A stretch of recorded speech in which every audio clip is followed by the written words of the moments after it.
بسم الله الرحمن الرحيم. الحمد لله رب العالمين، والصلاة والسلام على رسوله النبي الكريم محمد وعلى آله وصحبه أجمعين ومن تبعهم بإحسان ودعا بدعوته إلى يوم الدين.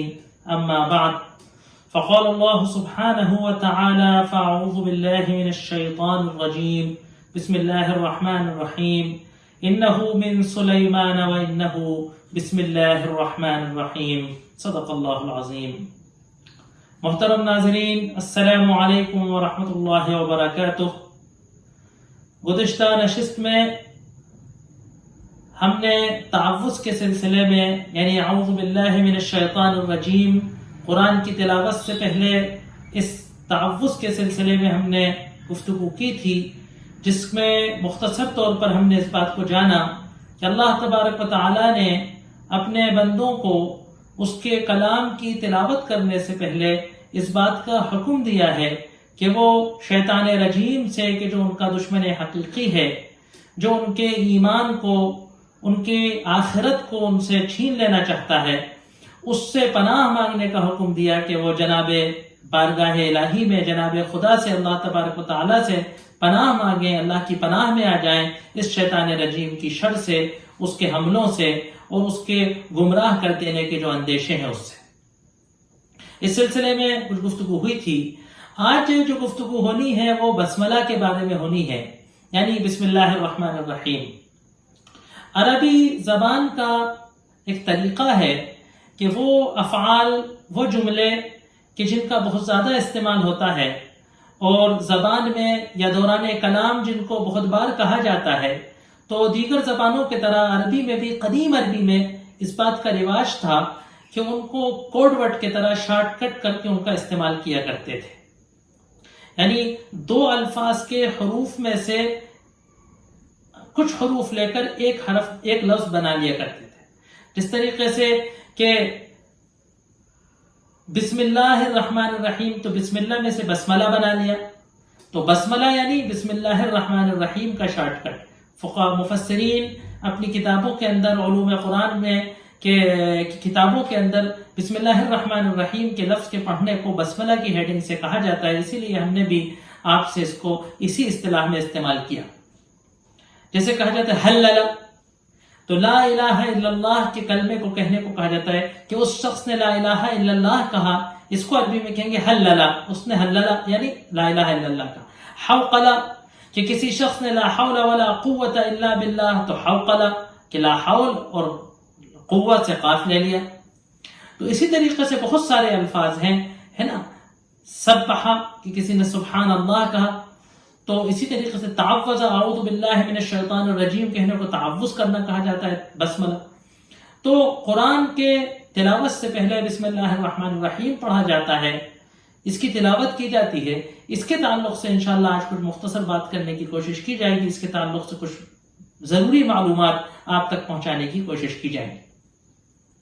قدیم زمانے سے عربوں کا یہ رواج چلا تھا کہ وہ اپنی تحریروں میں، اپنی نوشتوں میں، اپنے خطوط میں، اپنی دستاویز میں، معاہدات میں، اپنے خطبوں میں، تقریروں میں ابتدا میں اللہ کا کلام، اللہ کا نام لیا کرتے تھے. تو اسی عربوں کے اس طریقے کو قرآن نے آگے بڑھاتے ہوئے اس بات کو مقرر فرمایا کہ قرآن کی تلاوت سے پہلے بسم اللہ الرحمن الرحیم کو پڑھا جائے. عرب کہتے تھے بسمک اللہم، عرب استعمال کیا کرتے تھے بسمک اللہم. اسی لیے مشہور حدیث کے واقعے میں آتا ہے کہ جب صلح حدیبیہ کا واقعہ ہوا اور وہ دستاویز لکھی جانے لگی، صلح مشرکین میں اور اللہ کے رسول صلی اللہ علیہ وسلم کے درمیان جب وہ صلح نامہ لکھا جانے لگا، تو آپ نے فرمایا بسم اللہ الرحمن الرحیم. تو سہل جو قریش کی طرف سے سفیر آیا تھا، اس نے کہا کہ بھئی ہم تو رحمان الرحیم کو نہیں جانتے، آپ تو ویسا ہی لکھیے جیسے آپ کی قوم لکھا کرتی ہے، بسمک اللہم. تو آپ نے بسمک اللہم لکھا. روایات میں آتا ہے کہ آپ صلی اللہ علیہ وسلم جب قرآن نازل ہوتا تھا تو سورتوں سے پہلے بسم اللہ الرحمن الرحیم لکھا کرتے تھے. یہاں تک کہ آپ بسمک اللہم لکھا کرتے تھے، یہاں تک کہ پھر سورہ نمل میں حضرت سلیمان علیہ السلام کے تعلق سے آیا کہ انہو من سلیمان و انہو بسم اللہ الرحمن الرحیم، تو پھر آپ نے جو ہے سورتوں میں بسم اللہ الرحمن الرحیم لکھنا شروع کر دیا۔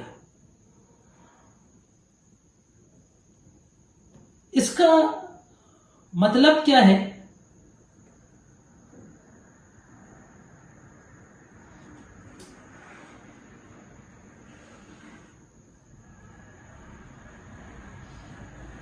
اس کا مطلب بیان کیا جاتا ہے کہ بسم اللہ کا مطلب کیا ہے۔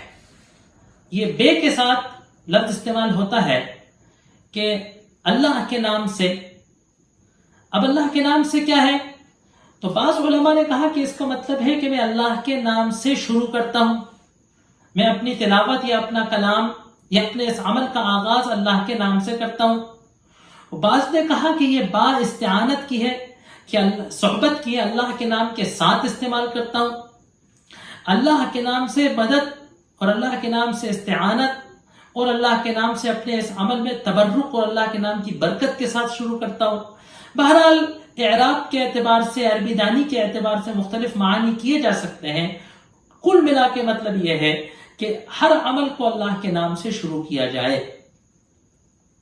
تعوذ جو ہے وہ بچنے کا عمل تھا کہ شیطان سے پناہ لی جائے، اور بسم اللہ جو ہے یہ ایجابی پازیٹیو عمل تھا کہ اللہ کی مدد کا استعانت کی جائے، کہ شیطان سے محفوظ ہو جائے اور اللہ کی استعانت، اللہ کی برکت، اللہ کی رحمان اور رحمانیت کی جو صفت ہے اس کو بلا لیا جائے۔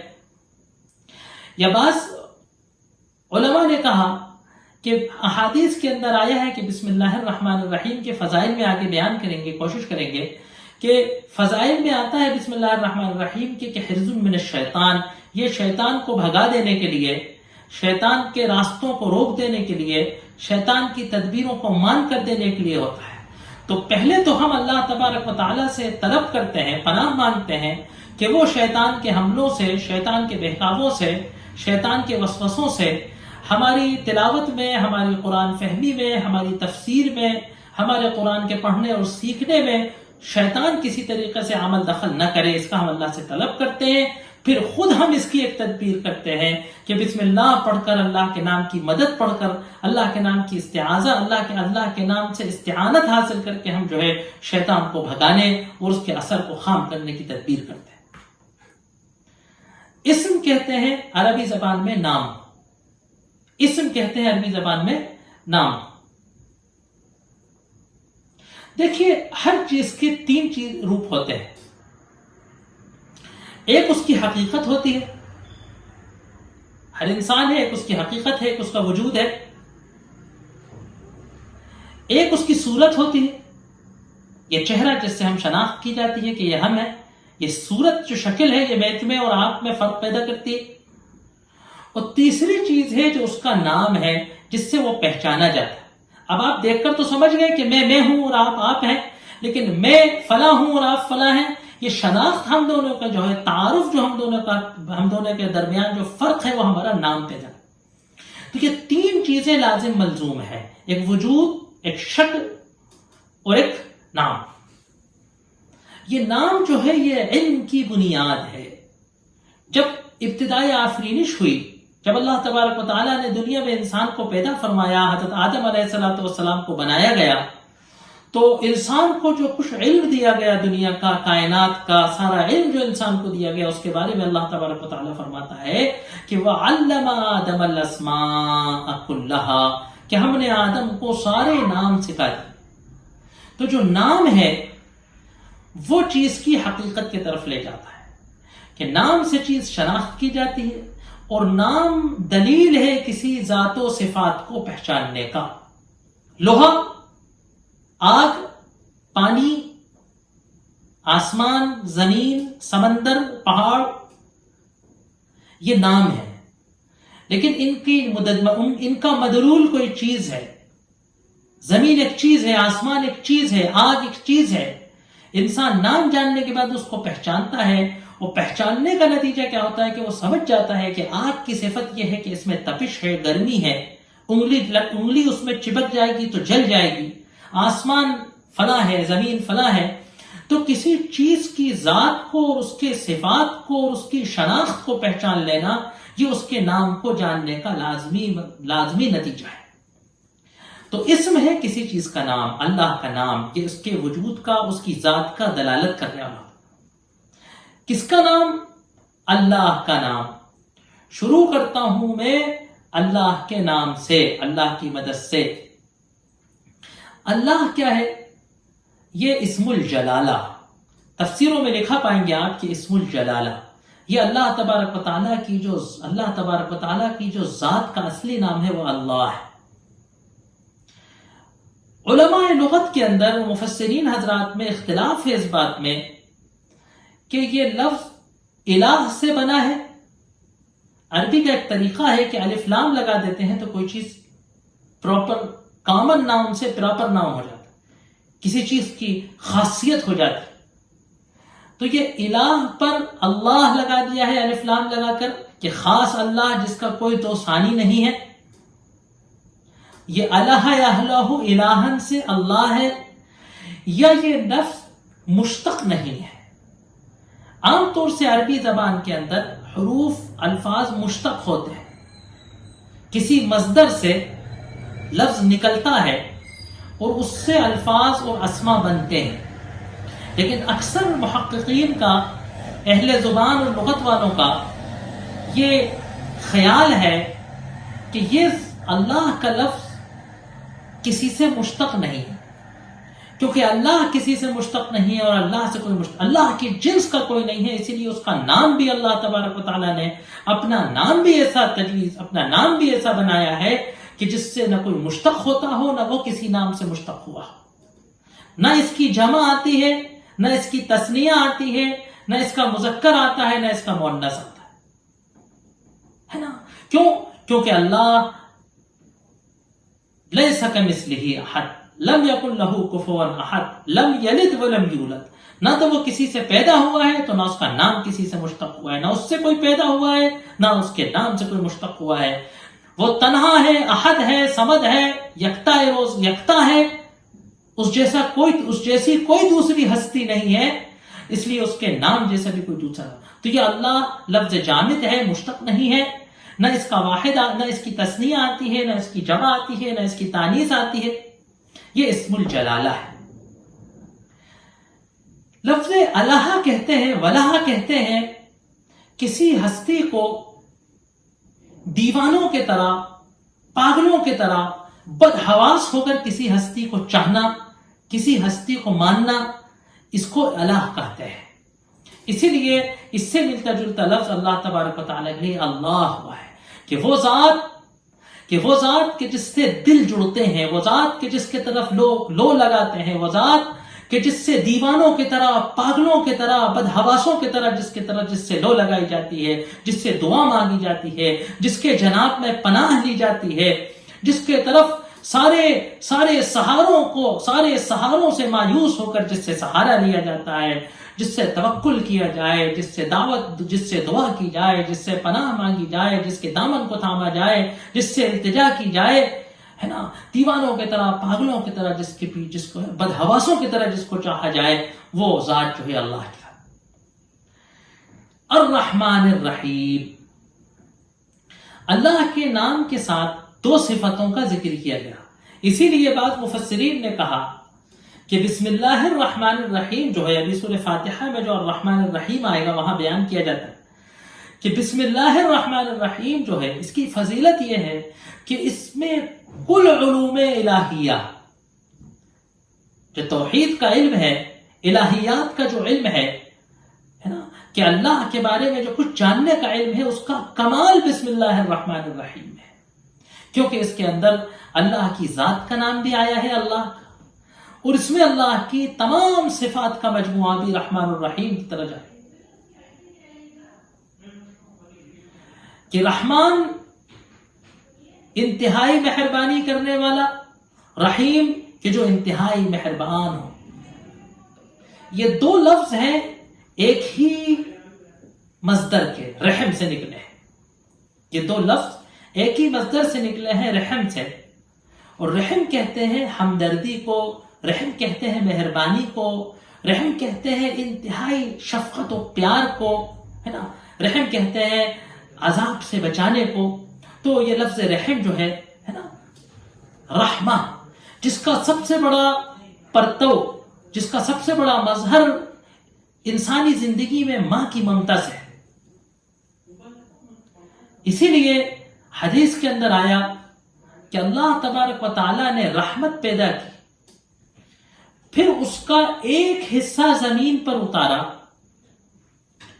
اس ایک حصے کا نتیجہ ہے کہ لوگ ایک دوسرے پر رحم کرتے ہیں، ایک دوسرے پر شفقت و ہمدردی کرتے ہیں، ایک دوسرے سے پیار کرتے ہیں. ماں اپنے بچے سے محبت کرتی ہے. اسی 1% رحم کا حصہ ہے کہ درندہ، شکاری درندہ اپنے بچے پر دھیرے سے پنجہ رکھتا ہے کہ اس کے ناخن سے اس کے بچے کو خراش نہ لگ جائے. اور 99 رحمتوں کا حصہ اللہ تبارک و تعالیٰ نے اپنے پاس رکھا ہے، جس سے وہ اپنے بندوں پر رحمت کرتا ہے، جس سے وہ اپنے بندوں پر مہربانی کرتا ہے، جس سے وہ اپنے بندوں پر شفقت ربوبیت کرتا ہے، جس سے وہ اپنے بندوں کو کھلاتا ہے، پلاتا ہے، جس سے وہ اپنے بندوں پر آخرت میں رحم کرے گا. تو یہ 2 صفتیں اللہ تبارک و تعالیٰ کی ایک ہی مصدر سے نکلی ہیں. رحمت کی صفت اللہ تبارک و تعالیٰ کی اتنی ہے کہ روایتوں میں آتا ہے کہ عرش پر لکھا ہے غلبت رحمتی غضبی. بہت بڑا جبار ہے، اگر وہ ناراض ہو جائے، اگر وہ غضب میں آ جائے تو اس کے غضب سے دور، اس کے غضب سے بچنے کا کوئی ذریعہ نہیں. انبیاء اور ملائکہ مقربین اور حضرت قدس میں رہنے والے مقرب فرشتے بھی اس کے غضب کے اندیشے سے تھراتے ہیں. ایسے بڑے غضب والے نے اپنے عرش پر یہ عہد کر دیا کہ غلبت رحمتی غضبی، کہ میری رحمت میرے غضب پر غالب آ گئی.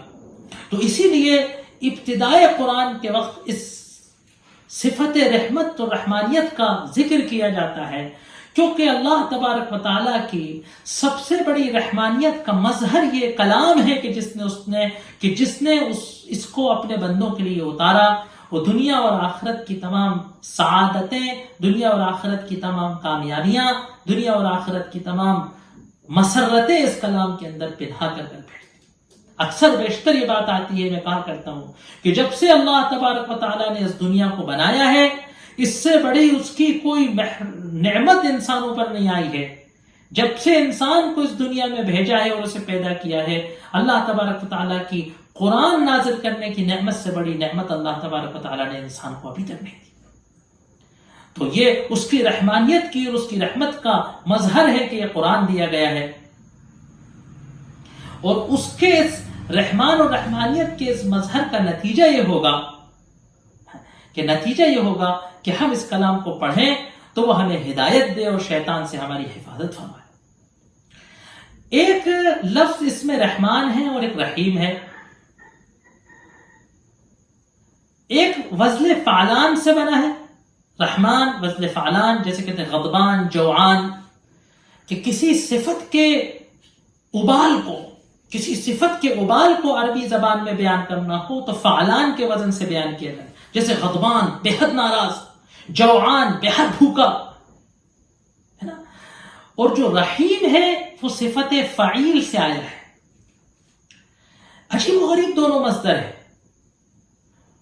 فعیل کا مطلب ہوتا ہے جیسے قتیل، کہ جو شخص قتل ہو گیا اسے قتیل کہا جاتا ہے.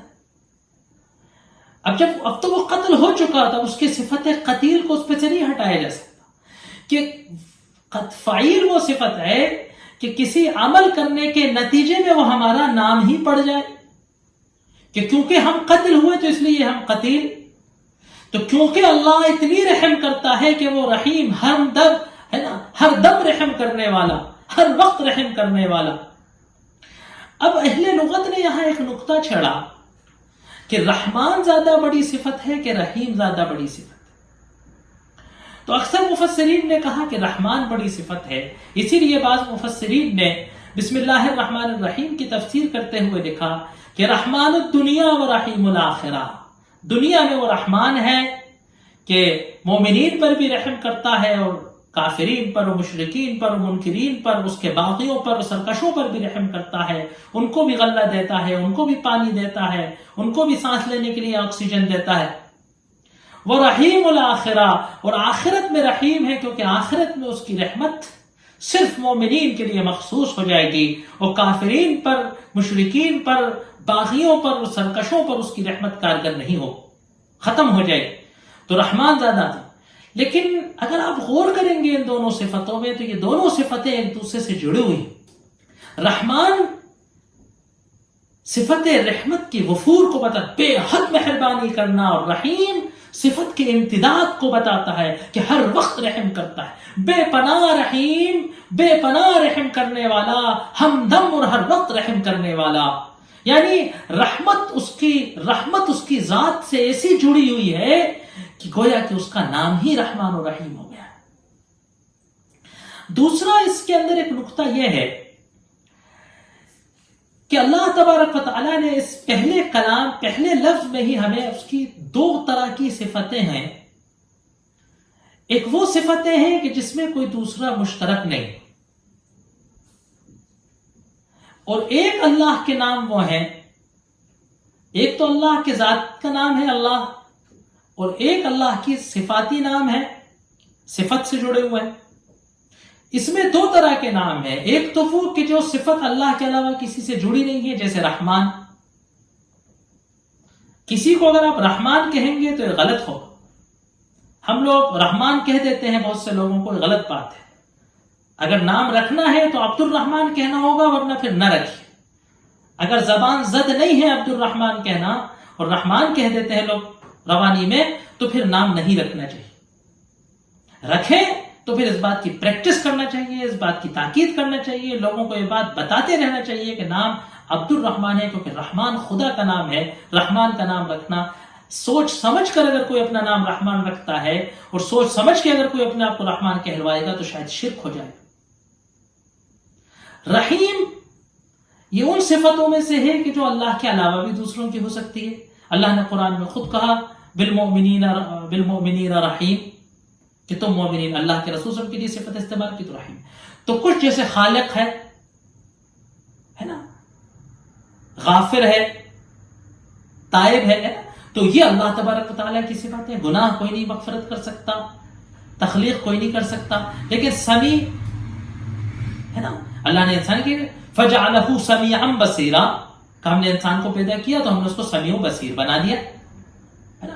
تو سمیع و بصیر، تو اس طریقے سے تو رحمان اللہ کے ان ذاتی ناموں میں سے ہے کہ جس کو کسی اور کے لیے نہیں بولا جا سکتا، اور رحیم اللہ کی ان صفتوں میں سے ہے کہ جو دوسروں کے لیے بھی اللہ تبارک و تعالیٰ نے استعمال کی۔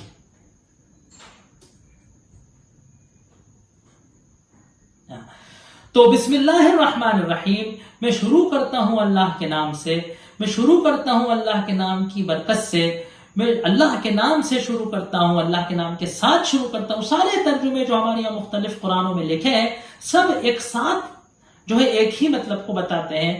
بات کو کہنے اور سمجھنے کا انداز ہو سکتا ہے۔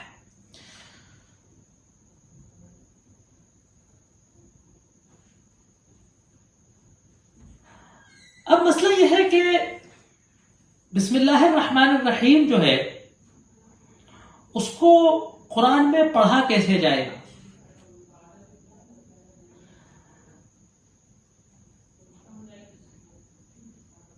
ایک مسئلہ اس سے پہلے یہ آتا ہے کہ بسم اللہ الرحمن الرحیم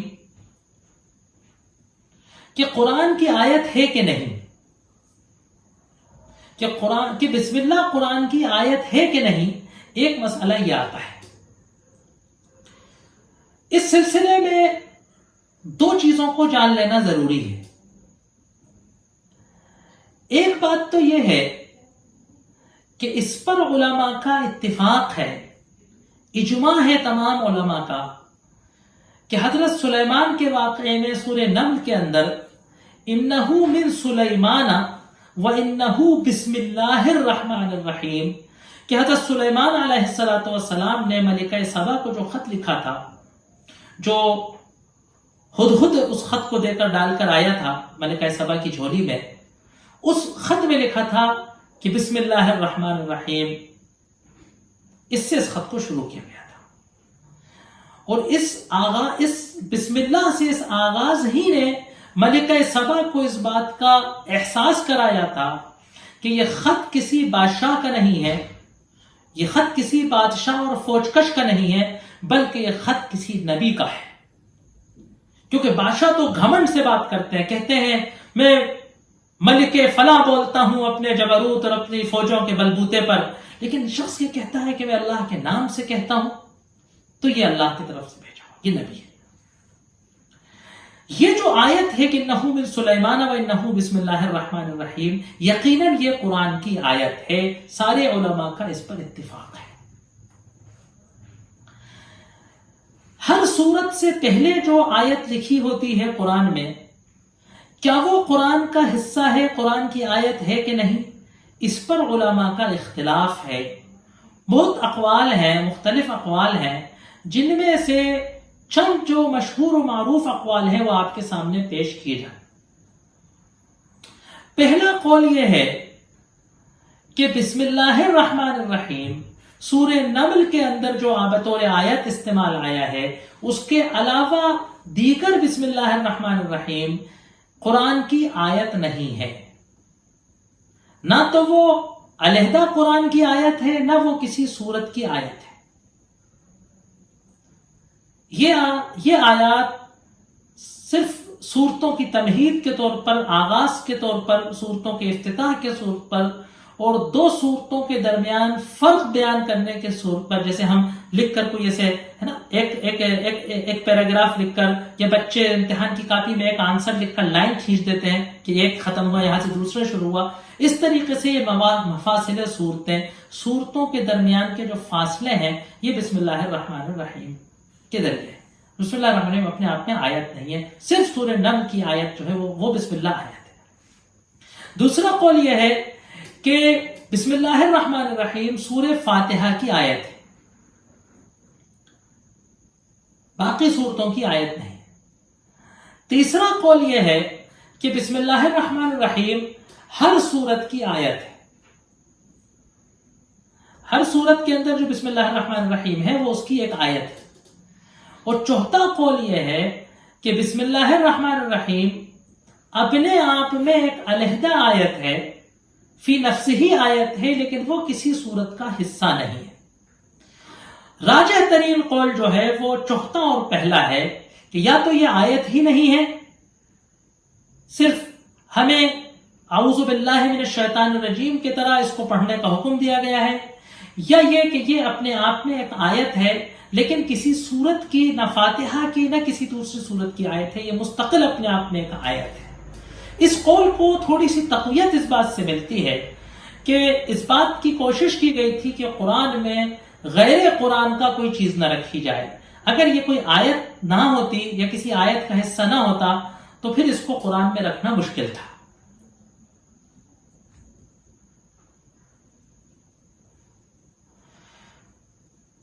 اس کو نماز میں پڑھا جائے گا.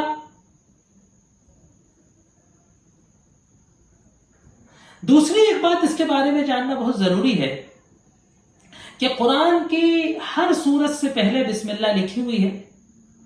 اسی طریقے سے اس کو دوران تلاوت پڑھنا مستحب ہے. سورہ براءہ جو سورہ توبہ ہے اس سے پہلے سورہ یہ آیت نہیں لکھی ہوئی ہے. اجماع ہے علماء کا کہ سورہ براءہ کے ساتھ بسم اللہ نہیں پڑھنا چاہیے، کیونکہ اس میں قرآن میں سورہ براءہ میں آیت نہیں لکھی، اور اللہ تبارک و تعالیٰ کی طرف سے جب سورت نازل ہوتی تھی تو اس کے ساتھ حضرت جبریل بسم اللہ الرحمن الرحیم پڑھا کرتے تھے، سورہ براءہ کے ساتھ نہیں پڑھی ہے نا. تو اس لیے اس میں بعض علماء نے لکھا کہ کیونکہ سورہ انفال اور سورہ براءہ ایک سورت تھی، بیچ میں جو ہے سورہ بسم اللہ نہیں لکھی گئی ہے تاکہ ایک سورت بھی ہیں اور الگ الگ بھی ہیں بات پتہ چل جائے. بعض نے کہا کہ کیونکہ اس کے اندر جو ہے وہ کافروں کو پیغام دیا گیا تھا کہ معاہدہ ختم کیا جاتا ہے تو اس لیے نہیں لکھی گئی ہے، عرب کا طریقہ تھا. لیکن یہ سب اس کی حکمتیں ہو سکتی ہیں، مصلحتیں ہو سکتی ہیں. اصلاً سورہ بسم اللہ براءہ پہ بسم اللہ اس لیے نہیں لکھا گیا ہے کہ کیونکہ جو ہے اللہ نے جب اتاری تھی یہ صورت تو حضرت جبریل علیہ السلام نے اللہ کے رسول صلی اللہ علیہ وسلم کو یہ نہیں پڑھ کر سنائی تھی۔ اس تعلق سے ابھی بسم اللہ کے مسائل میں دوران قرأت صورت میں اس کو کس طریقے سے پڑھا جاتا ہے، نماز میں اس کا کیا حکم ہے، کچھ باتیں بسم اللہ کے تعلق سے بچی ہیں چند، انشاءاللہ ان کو اگلی نشست میں پورا کرنے کی کوشش کی جائے گی، اور اسی کے ساتھ ساتھ انشاءاللہ تفسیر کا بھی آغاز ہوگا۔ وآخر دعوانا ان الحمد للہ رب العالمین۔